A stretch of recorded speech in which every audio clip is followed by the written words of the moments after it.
नमस्कार दोस्तों। चुनावी रणभेरी बच चुकी है, लेकिन इसमें कोई शक नहीं है कि इस बार इलेक्टोरल बॉन्ड का मुद्दा इन चुनावों में काफ़ी गर्म रहने वाला है, क्योंकि कांग्रेस जिस तरह के आरोप सरकार पर लगा रही है उनका जवाब देना मोदी सरकार के लिए आसान नहीं होगा। इलेक्टोरल बॉन्ड आजाद हिंदुस्तान का सबसे बड़ा घोटाला, सबसे बड़ा भ्रष्टाचार है और ये सिर्फ हम ही नहीं कह रहे हैं, ये सुप्रीम कोर्ट ने इसको अनकॉन्स्टिट्यूशनल जब करार दिया तो ये सिद्ध हो चुका। असलियत यह है कि एसबीआई ने जो नाम सामने किए हैं वो एक के बाद एक मोदी सरकार की कलई खोल रही है। अव्वल तो 6 साल के बॉन्ड का पैसा आया, विवरण और ब्यौरा सिर्फ 5 साल का ही दिया गया है। लेकिन जो बात उभर के आ रही है, सिक्के के 2 पहलू इसमें समझ में आ रहे हैं। एक है चंदा दो धंधा लो, लोग भाजपा को भर भर के पैसे दे रहे हैं और फिर वही भारतीय जनता पार्टी की सरकार उन लोगों को तमाम प्रोजेक्ट्स और तमाम योजनाएं दे रही है। दूसरा जो सिक्के का पहलू है वो है छापा वसूली। ईडी, सीबीआई इनकम टैक्स छापा डाल रही हैं और ये कंपनियां भर भर के खूब पैसे दे रही हैं भारतीय जनता पार्टी को। भला सोचिए कि जिस पार्टी की सरकार की एजेंसियां लोगों के खिलाफ जांच कर रही हैं, वो पार्टी खुद उन संदिग्ध, उन दागदार लोगों से, कथित दागदार लोगों से चंदा वसूली कर रही है। तो ये हफ्ता वसूली, ये छापा वसूली की प्रक्रिया बड़ी है। भारतीय जनता पार्टी का पर्दा फाश हो चुका है और 2 तरह की ये कंपनियां जो हैं इसके बारे में चर्चा करना चाहते हैं। पहले उन कंपनियों की बात करते हैं जहां पर ईडी, सीबीआई इनकम टैक्स की कार्रवाई हो रही थी और उसके तुरंत बाद बीजेपी ने इन्हीं कंपनियों से मोटा चंदा ऐंठा, बेसिक तौर पर छापा वसूली की। डीएलएफ 25 जनवरी 2019 को डीएलएफ पर सीबीआई का छापा पड़ता है। 9 अक्टूबर 2019 को डीएलएफ बॉन्ड खरीदता है। ये बॉन्ड किसको गए, ये मुझसे बेहतर आप जानते हैं। डीवीज लैब 19 फरवरी 2019 को इनकम टैक्स की रेड होती है। यहां पर 5 जुलाई 2023 को डीवीज लेबोरेटरी बड़े बॉन्ड खरीदता है। नवयुग इंजीनियरिंग, इस कंपनी के बारे में आप जानते हैं। 18 अप्रैल 2019 से लेकर 10 अक्टूबर 2022 तक इन्होंने करीब 90 करोड़ के बॉन्ड खरीदे। ये वही कंपनी है जो उत्तराखंड में सुरंग बना रही थी, जहां पर 41 मजदूर 17 दिन तक फंसे रहे थे। इनकी कोई जांच नहीं हुई। अब आप समझे क्यों। यूनाइटेड फॉस्फोरस 23 जनवरी 2020 यूनाइटेड फॉस्फोरस के यहाँ इनकम टैक्स का छापा पड़ता है। 15 नवंबर 2022 को वो मोटा बॉन्ड खरीदकर किसी को देते हैं। किसको देते हैं क्या ये मुझे बताना पड़ेगा। आईएफबी एग्रो 25 जून 2020 को आईएफबी एग्रो पर जीएसटी का छापा पड़ता है। 8 अक्टूबर 2021 को वो बड़ा बॉन्ड खरीदते हैं। किसको देते हैं। यशोदा हॉस्पिटल गाजियाबाद का है। 26 दिसंबर 2020 को इनकम टैक्स का छापा पड़ता है। अप्रैल 2021 से लेकर अक्टूबर 2022 तक इन्होंने 162 करोड़ के बॉन्ड खरीदकर एक पॉलिटिकल पार्टी को दिए। Hetero drugs and hetero labs 9 अक्टूबर 2021 पर इनकम टैक्स की रेड हुई। 7 नवंबर 2022 को हीट्रो ड्रग्स और हीट्रो लैब्स ने बड़ी रकम, बड़ी मोटी रकम के बॉन्ड खरीदे।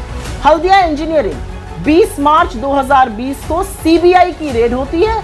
4 अक्टूबर 2021 को ये मोटे बॉन्ड खरीदते हैं। चेन्नई ग्रीनवुड्स, रोचक है ये, जुलाई 2021 को यहां पर इनकम टैक्स की रेड होती है। 5 जनवरी 2022 में ये बॉन्ड खरीदकर बिना दाग के उभर जाते हैं।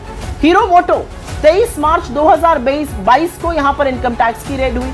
7 अक्टूबर 2022 को इन्होंने बॉन्ड खरीद लिया। Future gaming and hotel services, ये बहुत रोचक है। 3 अप्रैल 2022 को फ्यूचर गेमिंग की होटल सर्विसेज की जो कंपनी है 409 करोड़ की संपत्ति ईडी अटैच करती है। 7 अप्रैल 2022 को यही कंपनी करोड़ों का बॉन्ड खरीद के भाजपा को दे देती है। जिंदल स्टील एंड पावर 21 अप्रैल 2022 को ईडी की रेड। 7 अक्टूबर 2022 को बॉन्ड खरीद लिए जाते हैं। माइक्रो लैब 14 जुलाई 2022 को इनकम टैक्स की रेड। 10 अक्टूबर 2022 को बॉन्ड खरीदे जाते हैं। क्या मैं बताऊं किसको दिए गए। एनसीसी 15 नवंबर 2022 को एनसीसी पर इनकम टैक्स की रेड होती है और नवंबर 2022 में भी एनसीसी बड़े बॉन्ड खरीदती है। कल्पतरु प्रोजेक्ट 4 अगस्त 2023 को इनकम टैक्स की रेड। 10 अक्टूबर 2023 को कल्पतरु प्रोजेक्ट बड़े बॉन्ड खरीदता है। डॉक्टर रेड्डीज लैब 13 नवंबर 2023 को डॉक्टर रेड्डीज पर इनकम टैक्स की रेड पड़ती है। 17 नवंबर 2023 को डॉक्टर रेड्डीज बॉन्ड खरीदकर एक पॉलिटिकल पार्टी को देता है। शिरडी साई इलेक्ट्रिकल 19 दिसंबर 2023 को इनके ऊपर इनकम टैक्स की रेड पड़ती है। 11 जनवरी 2024 को ये भी बॉन्ड खरीदकर सुरक्षित हो जाते हैं। और ऑरोबिंदो फार्मा 10 नवंबर 2023 में इनके एमडी गिरफ्तार होते हैं। 15 नवंबर 2023 में इनका बॉन्ड खरीदकर दामन साफ हो जाता है। ये फलसफा है। अब उन कंपनियों की बात करते हैं जहां पर चंदा दो धंधा लो शुरू हुआ। मेगा इंजीनियरिंग, अप्रैल 2023 में मेगा इंजीनियरिंग ने करोड़ों का चंदा भारतीय जनता पार्टी को दिया, कुछ अनुमान से 1200 करोड़ का। 14,400 करोड़ के प्रोजेक्ट मिले हैं इनको। फिर सीरम इंस्टीट्यूट की बात करते हैं जिन्होंने कोविशील्ड बनाई थी। 18 अगस्त 2022 को एक ही दिन में वो 52 करोड़ का चंदा देते हैं। 22 अगस्त को मोदी जी उनके वहां जाते हैं, मिलते हैं और कोविड वैक्सीन पर उनकी मोनोपोली बनी रहती है। चंदा दो धंधा लो।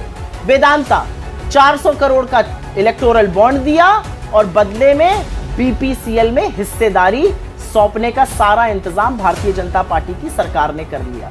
Torrent power, Bharatiya Janata party को डाला 86.5 करोड़ और उनको 7 मार्च 2024 को, चाहे वो महाराष्ट्र हो या गुजरात हो, 47,000 करोड़ का प्रोजेक्ट मिल गया। आईआरबी इंफ्रा जुलाई 2023 में करोड़ों का चंदा बीजेपी को दिया। सरकार की ओर से कुछ ही महीनों में लगभग 6,000 करोड़ का प्रोजेक्ट मिला। बात यहां पर खत्म नहीं होती है। अब आते हैं एप्को इंफ्रा पे। 10 अक्टूबर 2022 को एप्को इंफ्रा बड़े बॉन्ड खरीदती है और फिर एप्को इंफ्रा को 9,000 करोड़ के टेंडर सरकार द्वारा मिल जाते हैं। वंडर सीमेंट नाम की एक कंपनी है, नवंबर 2023 में बॉन्ड खरीदती है। 6 जनवरी 2024 को गुजरात में एक नई सीमेंट फैक्ट्री खोलने का ऐलान करती है। ब्राइट स्टार इन्वेस्टमेंट, ये भी बड़ा रोचक है। 6 मई 2019 को बॉन्ड खरीदती है और उसके बाद 2022 में असम की सरकार उनके साथ एमओयू साइन करती है कोई मेडिकल फैसिलिटी को बढ़ाने के लिए। और उसके बाद बात करनी पड़ेगी बड़े बड़े ग्रुप्स की, उसमें से एक मित्तल ग्रुप है, बड़े बॉन्ड दिए। अब विश्व की सबसे बड़ी स्टील फैक्ट्री इस समय गुजरात में बनाई जा रही है। मोटे तौर पर यह पूरी तरह से साफ है कि चंदा लिया भारतीय जनता पार्टी ने, धंधा दिया उनकी सरकार ने। एक्शन लिया गवर्नमेंट की एजेंसीज ने, ईडी, सीबीआई, इनकम टैक्स जैसी एजेंसीज ने। मोटी रकम, मोटा माल कमाया बीजेपी ने, मोदी जी की बीजेपी ने। ये भ्रष्टाचार खत्म करने की जो बात कहते थे वो सरासर गलत है, वो झूठ है, क्योंकि आजाद हिंदुस्तान का सबसे बड़ा भ्रष्टाचार खुद नरेंद्र मोदी जी ने रचा है, उसके रचयिता हैं। और इलेक्टोरल बॉन्ड से ये बात पानी की तरह साफ हो चुकी है।